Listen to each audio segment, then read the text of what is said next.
কলকাতার ঐতিহ্যবাহী রবীন্দ্র সদনে অনুষ্ঠিত হল বিশিষ্ট সাহিত্যিক তসলিমা নাসরিনের নতুন বই প্রকাশ অনুষ্ঠান। সাহিত্য, সংস্কৃতি এবং সমাজ জীবনের একাধিক বিশিষ্ট ব্যক্তিত্বের উপস্থিতিতে জমে ওঠে এই বিশেষ অনুষ্ঠান। এই অনুষ্ঠানের অন্যতম আকর্ষণ ছিলেন পশ্চিমবঙ্গের মুখ্যমন্ত্রী শ্রী শুভেন্দু অধিকারী। তার উপস্থিতি ঘিরে শুরু থেকেই ছিল ব্যাপক কৌতূহল।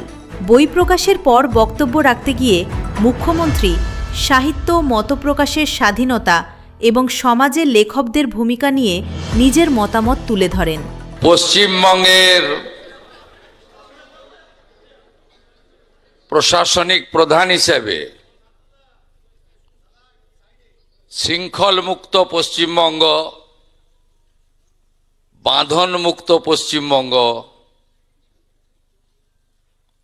যেখানে সংবিধানের প্রতিটি স্তম্ভ সুরক্ষিত, সেই পশ্চিমবঙ্গে সবার আসার সুযোগ রয়েছে, সবার কথা বলার বাক স্বাধীনতা রয়েছে এবং আজকে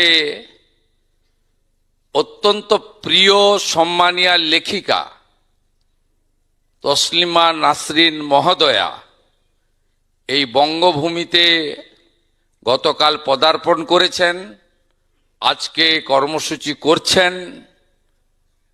এটার মধ্য দিয়ে প্রমাণিত হয়েছে নতুন সরকারের হাতে এই বাংলার গণতন্ত্র, সংবিধান, বাক স্বাধীনতা, মৌলিক অধিকার সুরক্ষিত। এখানে কোনোভাবে ধমক চমক, দেখে নেব, আটকে দেব, এসব জিনিস অতীত হয়ে গেছে। উনি আসছেন শুনে আমি এখানে আমন্ত্রিত নই। আসছেন শুনে আমি শুধু মুখ্যমন্ত্রীও নয়, তথ্য সংস্কৃতি দপ্তরেরও মন্ত্রী।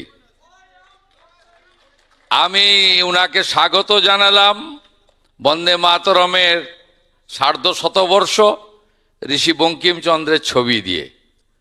পশ্চিমবঙ্গে আপনি স্বাগত।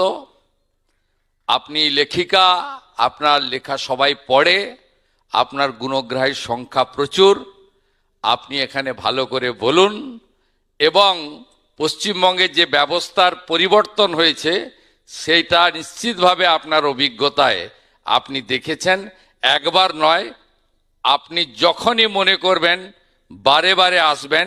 সুরক্ষিত পশ্চিমবঙ্গে আপনাকে নিরাপত্তা দেওয়ার দায়িত্ব রাজ্যের মুখ্যমন্ত্রী তথা পুলিশ মন্ত্রী শুভেন্দু অধিকারীর। মুখ্যমন্ত্রী বলেন, একটি সুস্থ সমাজ গড়তে সাহিত্য ও সংস্কৃতির গুরুত্ব অপরিসীম। মতের ভিন্নতা থাকতেই পারে, কিন্তু গণতন্ত্রে প্রত্যেকের নিজের মত প্রকাশের অধিকার রয়েছে। তিনি আরও বলেন, বই মানুষের চিন্তাভাবনাকে সমৃদ্ধ করে। নতুন প্রজন্মের মধ্যে পড়াশোনার অভ্যাস বাড়াতে হবে এবং সাহিত্য চর্চাকে আরও এগিয়ে নিয়ে যেতে হবে। এদিকে অনুষ্ঠানে বক্তব্য রাখতে গিয়ে তসলিমা নাসরিনও উপস্থিত সকলকে ধন্যবাদ জানান। তিনি তার নতুন বইয়ের বিষয়বস্তু নিয়ে সংক্ষিপ্ত আলোচনা করেন এবং পাঠকদের প্রতি কৃতজ্ঞতা প্রকাশ করেন। অনুষ্ঠানে উপস্থিত সাহিত্যপ্রেমী, গবেষক, লেখক এবং সংস্কৃতি মনস্ক মানুষেরা এই আয়োজনকে স্বাগত জানান। অনেকেই মনে করছেন এই ধরনের অনুষ্ঠান সাহিত্য ও সংস্কৃতির প্রসারে গুরুত্বপূর্ণ ভূমিকা পালন করবে।